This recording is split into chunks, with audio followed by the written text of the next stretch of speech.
अस्सलामुअलैकुम। बिस्मिल्लाहिर्रहमानिर्रहीम। Mathematics science group class 10th 2015-16 session. Contents algebra and geometry. Algebra का unit number 2 में आपको पढ़ा रही हूँ theory of quadratic equations. Unit 2 है theory of quadratic equations. Theory कहते हैं नजरिए को, क्वाड्रेटिक इक्वेशंस का नजरिया पढ़ रहे हैं हम।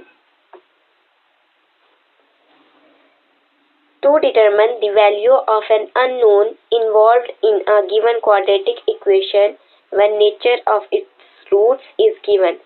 Determine होता है तय्युन करना, हमने तय्युन करना, नीचे हमें क्वाड्रेटिक इक्वेशन एक गिवन है, उसकी हमने अननोन यानी कि के हमें गिवन है तो उसकी हमने वैल्यू निकालनी है। अगर हमारे पास रूट्स गिवन हो, नेचर ऑफ रूट्स गिवन है। We illustrate the procedure through the following example. हम नीचे दी गई मिसाल के जरिए इसकी वजाहत करेंगे। एग्जाम्पल 3 हमारे पास find k comma if the roots of the equation, ये हमारे पास इक्वेशन है आर इक्वल। अगर हमारे पास इस रूट्स इक्वेशन के इक्वल है if k is not equal to -3। ये देखिए हमारे पास इक्वेशन गिवन है e(x² + bx + c = 0। जनरल और standard form of quadratic equation, ये देखिए इस तरह की फॉर्म में हमारे पास ये इक्वेशन गिवन है। हमें जब जनरल और standard form of quadratic equation दी होती है तो उसमें a 0 नहीं होना चाहिए। इसी तरह यहाँ k जो है इज नॉट इक्वल टू -3। यहाँ हमारे पास a(x²), a क्या है k + 3, तो k + 3 is not equal to 0, 0 के इक्वल नहीं होना चाहिए। a is not equal to 0, a यहाँ पे है k + 3 is not equal to 0। k क्या है हमारे पास is not equal to -3।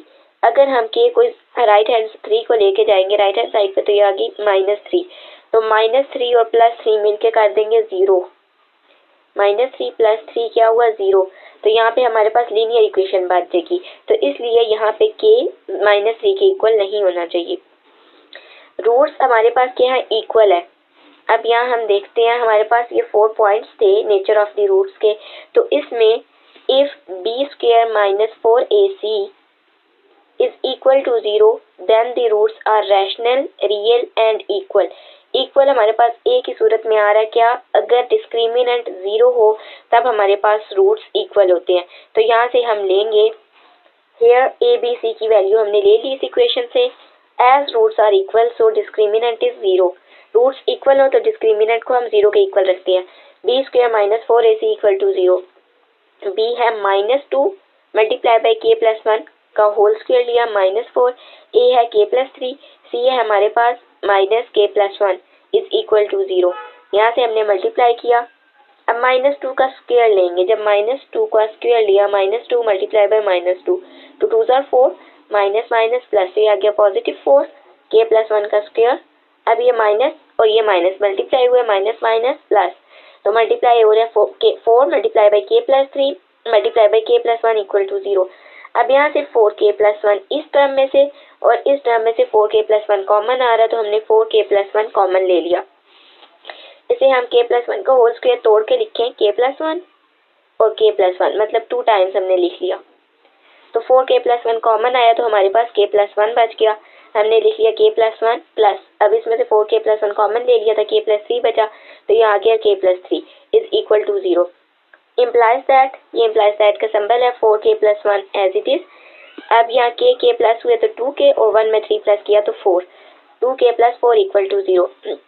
2k + 4 में 2 हमें कॉमन नजर आ रहा है, 2 कॉमन लेंगे तो मल्टीप्लाई हो जाएगा 4 के साथ, 2 4 8, तो यहाँ से आया k + 1 k + 2 = 0। यहाँ से 8 मल्टीप्लाई हो रहा था राइट हैंड साइड पे, डिवाइड हुआ 0 / 8 तो यहाँ आ गया 0। हमारे पास बची k + 1 = 0, k + 2 = 0। अब यहाँ हमारे पास फॉर्म बन रही है bk + c = 0। लीनियर फॉर्म या लीनियर इक्वेशन वेरिएबल यहाँ क्या यूज हो रहा है k। +1 राइट हैंड साइड पे गया नेगेटिव हो गया, k = -1, यहाँ से हो गया k = -2। 10 roots will be equal if k = -2, -1।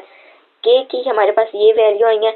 अगर हमने रीचेक करना हो तो हम इस इक्वेशन में पुट करेंगे तो हमारे पास left hand side right hand side के इक्वल आए तो हमारे पास ये रूट्स ठीक है।